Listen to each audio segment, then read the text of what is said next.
What up? I'm B and welcome to my channel where we talk about all things current events, YouTube drama, and true crime.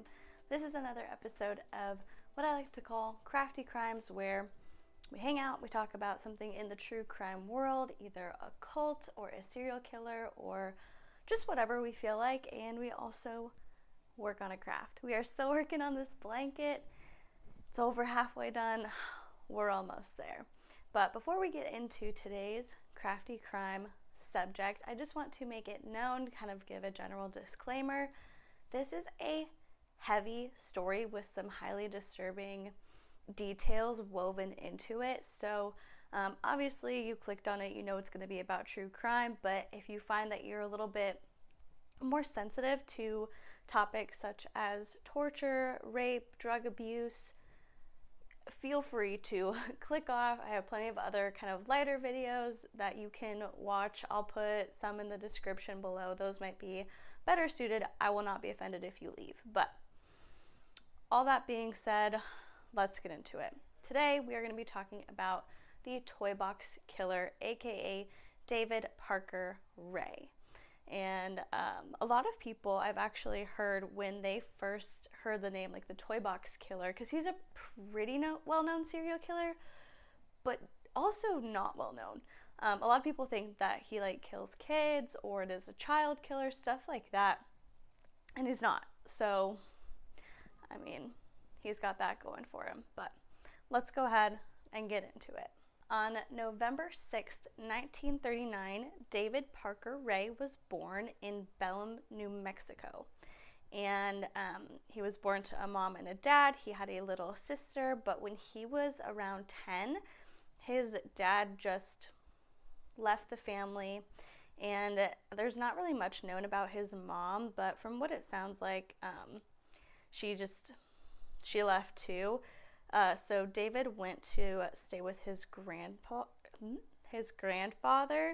and his grandfather was really strict. He had a lot of rules about how things had to be done, and if they weren't done exactly how he wanted or you broke the rules, you would get in pretty big trouble. So he had a really strict upbringing. And then along with that, even though his dad did leave, he would come back. And so he would be in and out of his life intermittently. And when he came back, he was not a nice person. He was abusive, he was mean, he would beat David mercilessly, and it doesn't really say for what reason. So he comes back, he's not a nice guy, and on top of the abuse, he also started sharing with David pornographic magazines or images, and they don't really give an example of what it would like equate to, like what was in those images, if it was rape fantasies or if it was like BDSM, if it was a little bit more mild, I don't know. But when you're a kid, like when you're young and your dad is showing you these images, it's very confusing. You should never show that to a child. Like, you and me know that, duh. But his dad did, and so it started off kind of planting the seed of like, this is something I'm interested in, this is something that I'm into. That's basically what we have on his childhood. As he got older, he was very shy, he was very awkward around girls, and he would get teased at school just, for being a shy kid. And because of that, he didn't have a lot of friends, which meant that he turned to spending a lot of time alone, and in his alone time, he would drink, do drugs, and this is where he really started getting into violent pornographic images. And I don't want to say that they were like S&M images or what, because I feel like that puts a bad name on a community full of, from what I understand, like consenting adults who have respect for each other.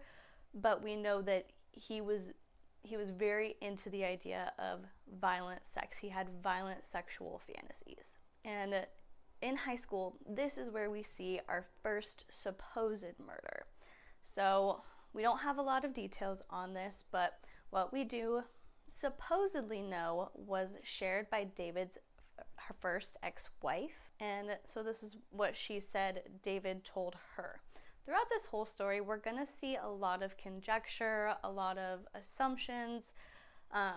When you research the topic, there's a lot of information that doesn't match each other, and so there's a few versions of all of these stories. I'm going to go ahead and tell you what seems to be the agreed upon version of events and the agreed upon details about his life, and if I am telling you something that is pure speculation, I'll let you know.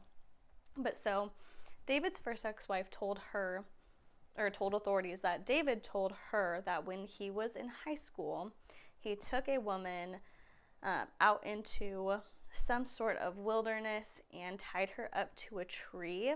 It is said by some people and not said by others that he not only tied her to the tree, but then he tied her legs as far apart as they would go and tied them up, and then he raped her, tortured her, and killed her.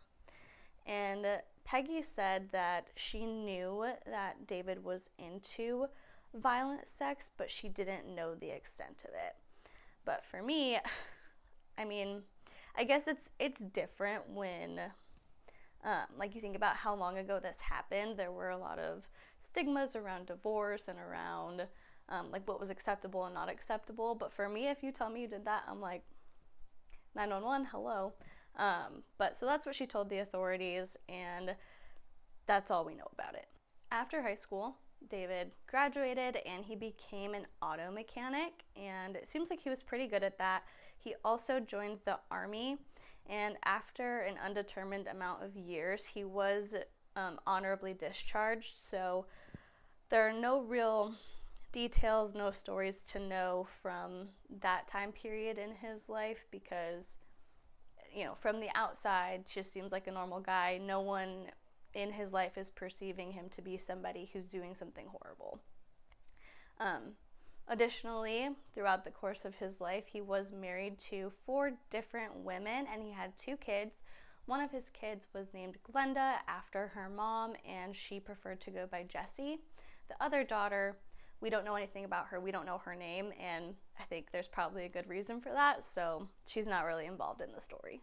After he was discharged from the Army, he continued to work as a mechanic, and it seemed like he was pretty, like I said, he was pretty skilled at it. A lot of people trusted him to work on their cars, and it seems like he had a lot of business because he was eventually able to afford a home both in New Mexico and Truth or Consequences, New Mexico, and Phoenix, Arizona, and he would go back and forth between the two. But from what we know, most, if not all, of his crimes were committed in New Mexico. The area that he lived in New Mexico, like I said, it was called Truth or Consequences, and it is a small town. As of 2010, when the census was completed, it had a population of around 6,000 people, I think 6,475. And it's a really small town. It's right here, if you're looking at New Mexico, it's here, and then you go up into the east, and there's a man-made reservoir and lake called Elephant Butte Lake, and then if you go even further up, about an hour and a half, 2 hours, you're gonna hit Albuquerque. And like I said, it's a really small town, and in addition to that, it was kind of known for having a large population of drifters, of sex workers, of drug addicts.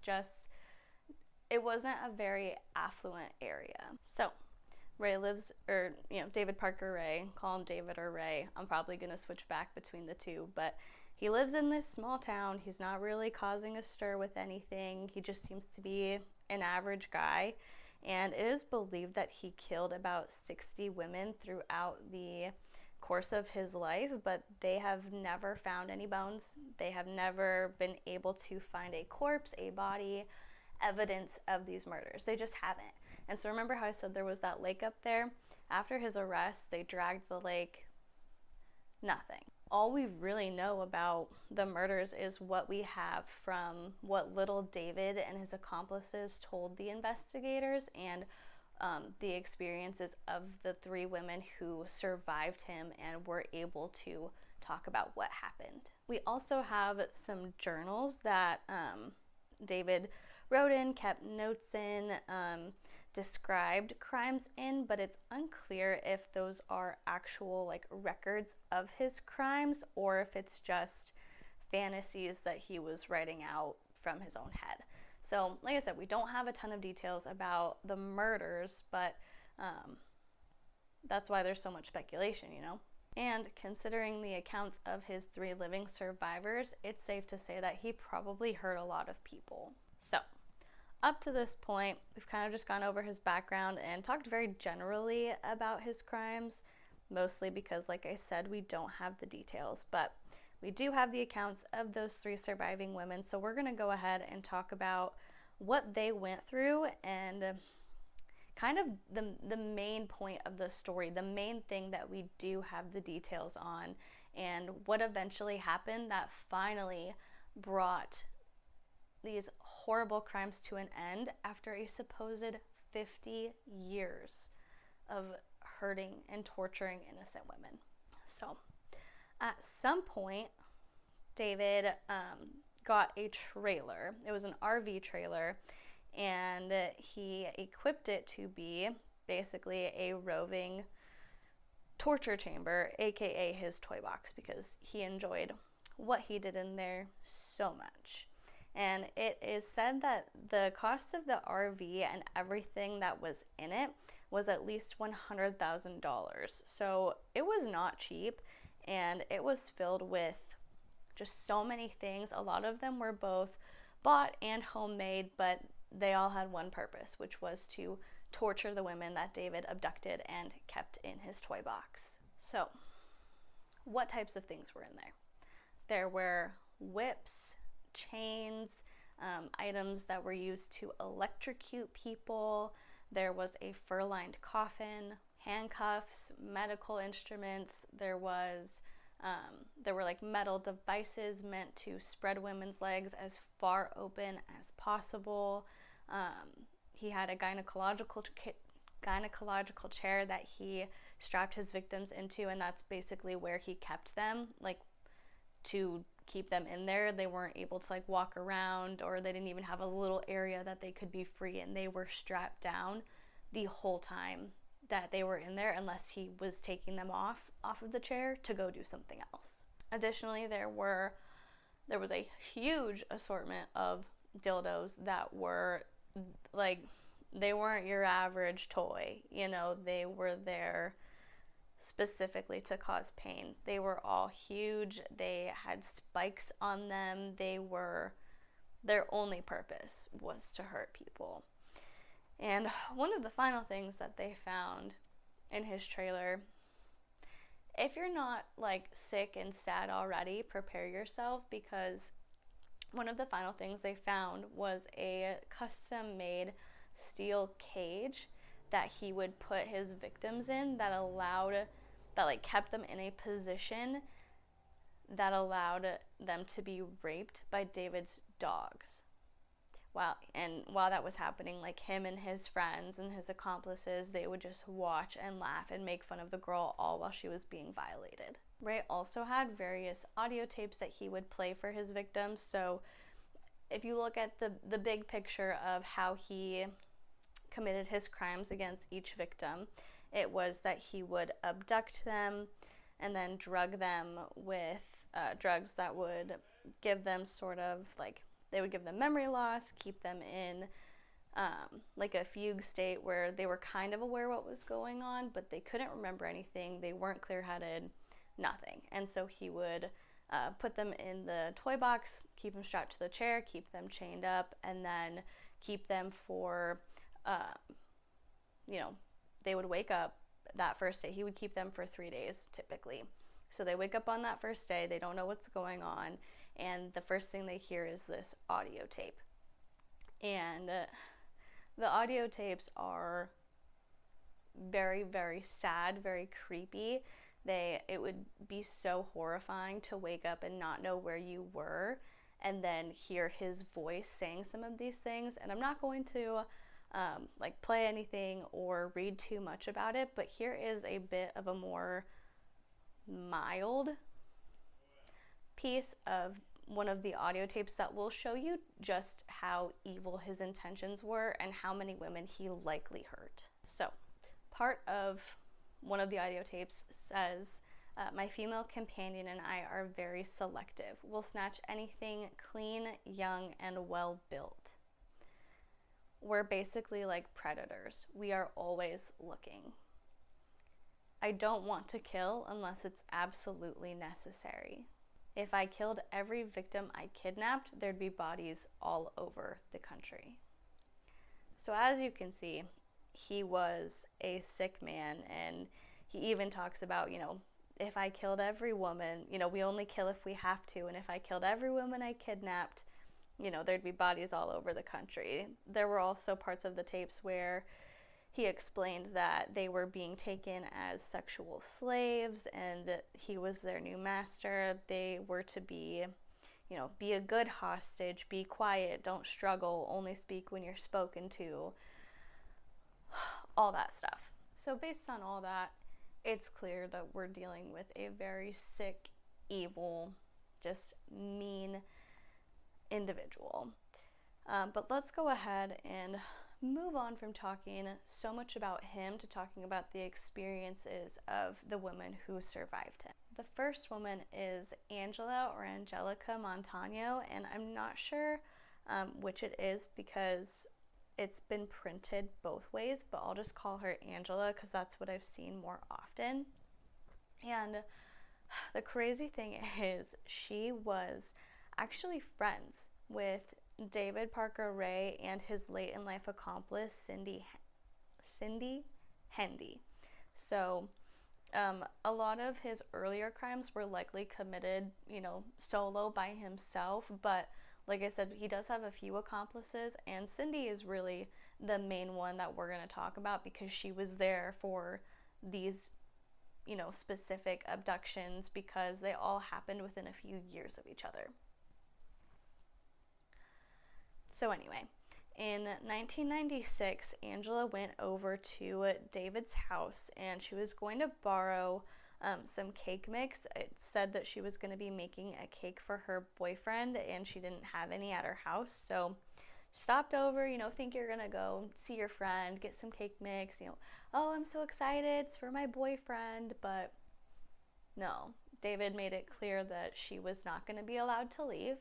And that is when he either drugged her or took her by force into the toy box. And then at some point he did actually go ahead and drug her. And he drugged her with a combination of sodium pentothal and phenobarbital. And those are the drugs that I was talking about earlier, the ones that keep you like awake but confused and you're semi-aware of what's going on, but you can't really fight back, and when it's all over, you don't really have the clearest memory of what happened. So Ray drugged his friend, took her into the toy box, and kept her there for 3 days.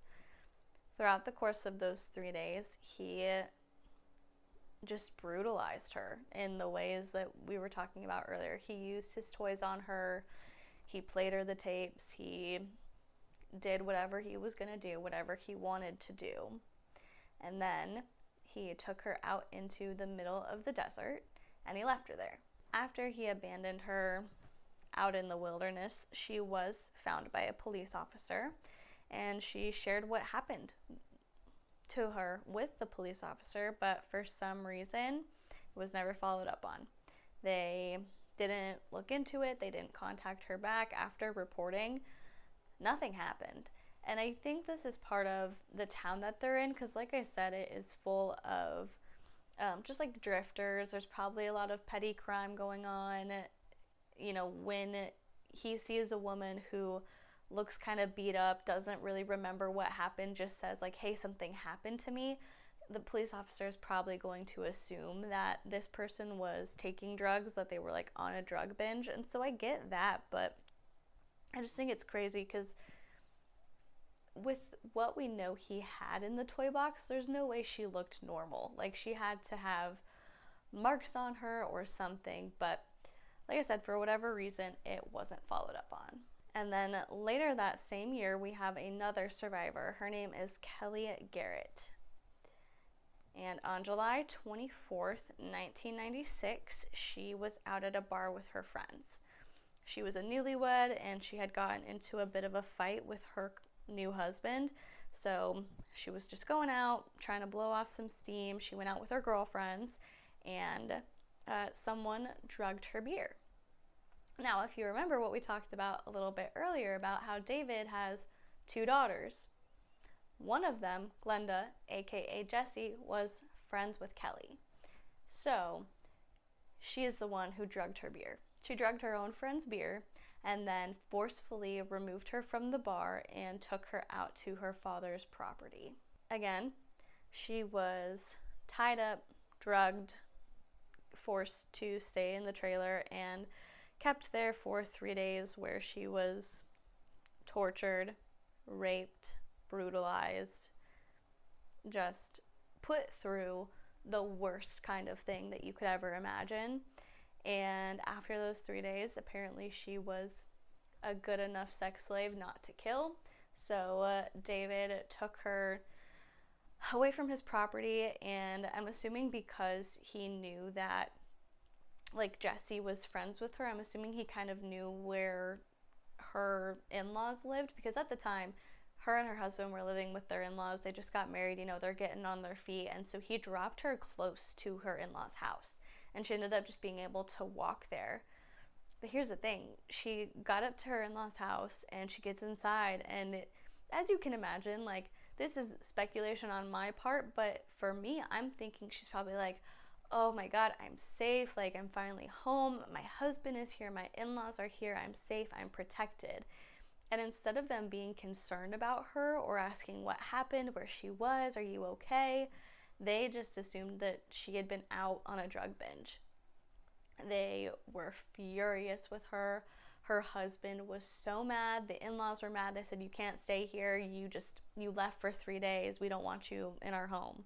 And so she left, and she went and reported it to the police, what she could remember, but they didn't look into it either, and her husband ended up filing for divorce. So instead of staying there, she went back to her home state of Colorado, where she continued to live for the next few years. And anytime she had a flashback of what happened or a thought of what happened, she just convinced herself that it was a bad dream.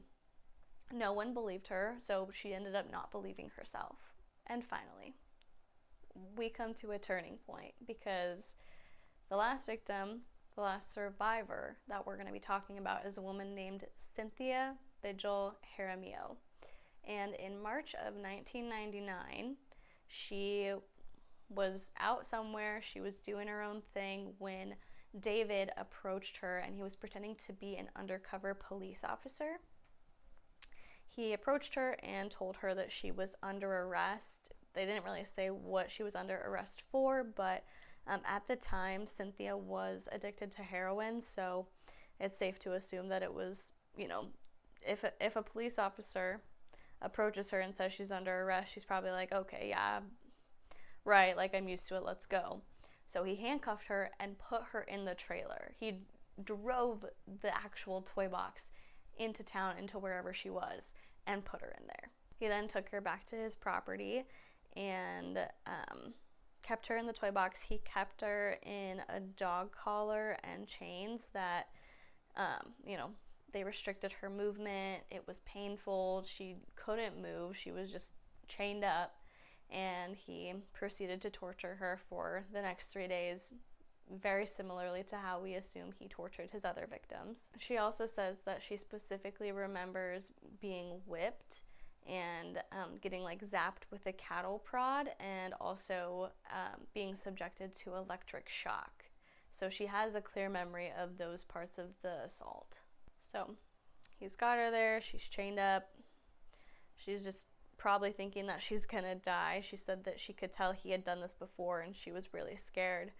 But we get to day 3, and David has to go to work, because remember, to everybody else, he's just a normal guy. He's just a mechanic. He worked for the state, for the park ranger department, and so I don't know if he was a mechanic for them or what, but he's working for the government at this point, and he's like, all right, gotta go to work. and leaves. And either he or Cindy, his girlfriend and accomplice, one of them left the keys to the chains barely within reach of Cynthia. And so Cynthia was determined. The second she realized that those keys were there, she was ready to get out of there, to get to safety. And so she had to stretch and reach super far, and it was so painful. But she eventually grabbed them, and she unlocked herself.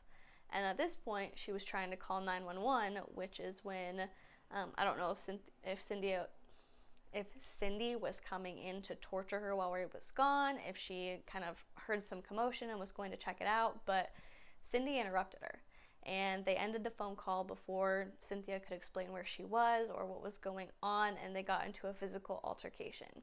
But luckily, because they were surrounded by things meant to inflict pain, Cynthia was able to get a hold of an ice pick and stab Cindy in the neck.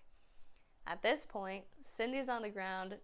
She can't catch her. Cynthia runs out of the door, off the property, and is just trying to find somebody to help her. Eventually, she gets to a mobile home. She knocks on the door. Somebody is home, and they let her in, and that is when they call 911.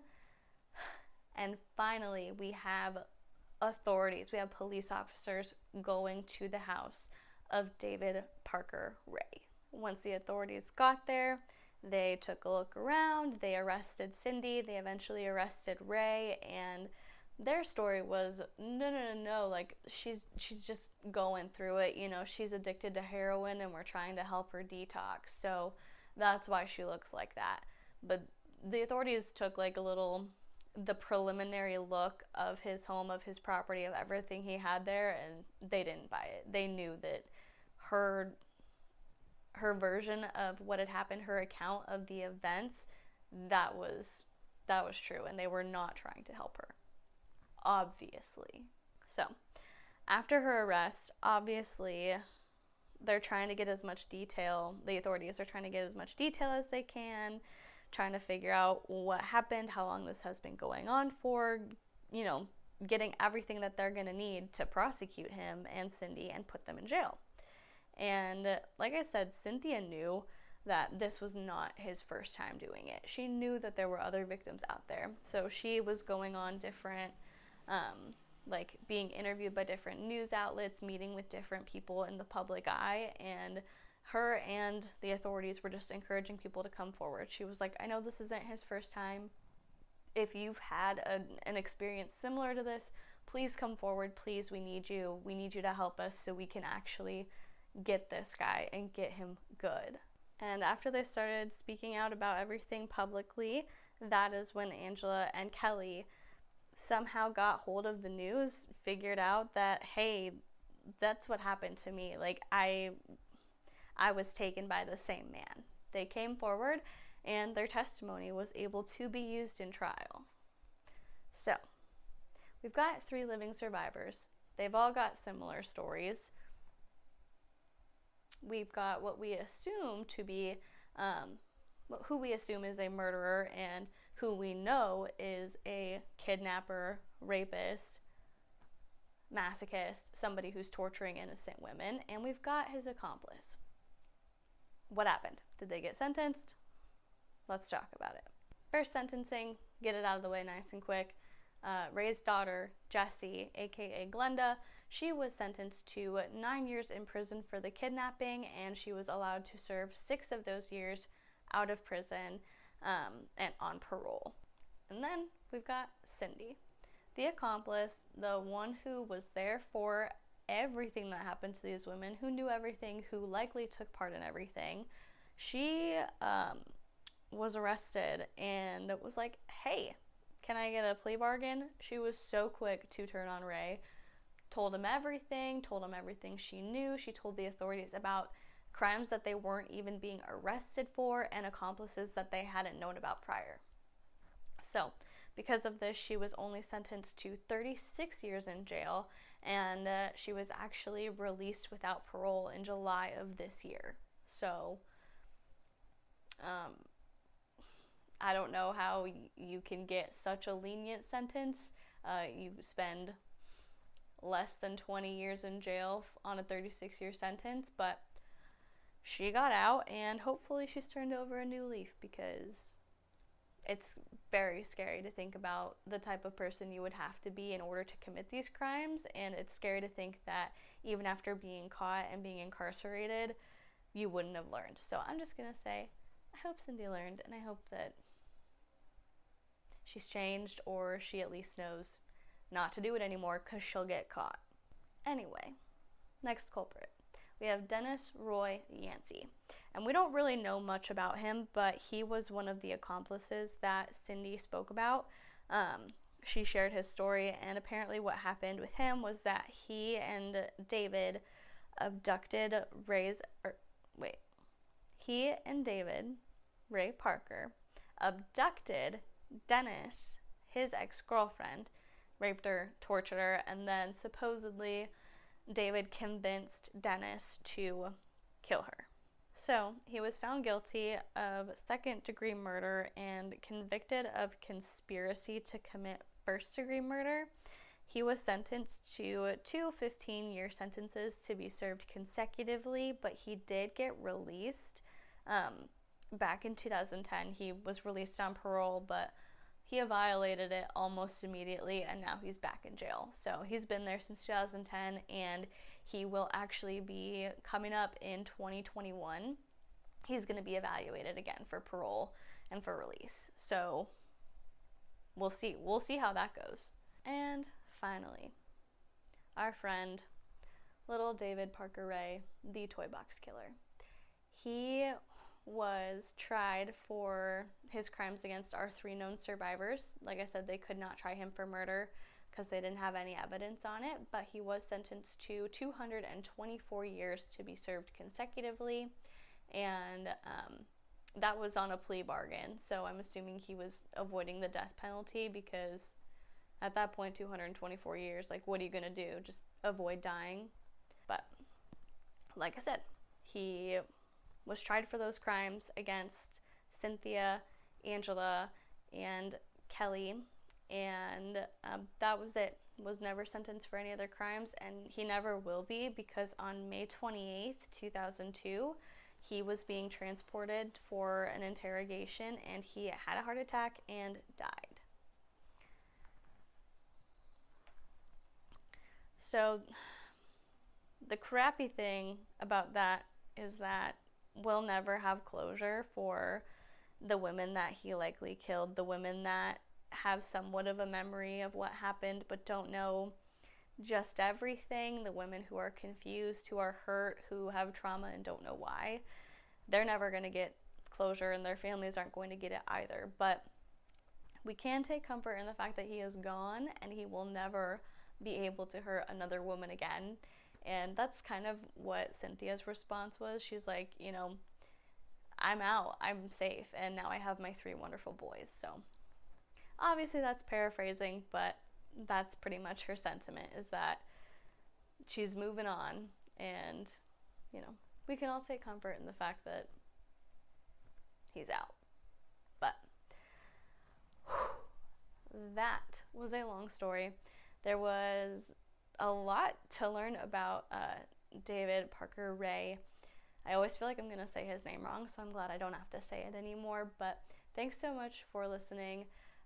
Let me know if you've heard of this story before, if you've done any any research on it, if you've listened to anything or watched any good documentaries about him.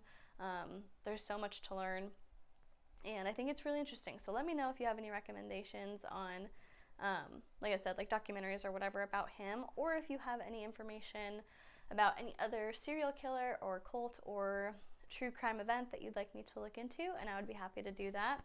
And with all that being said, thank you so much for watching. I would love it if you would like or subscribe, and if you have already subscribed, thank you so much.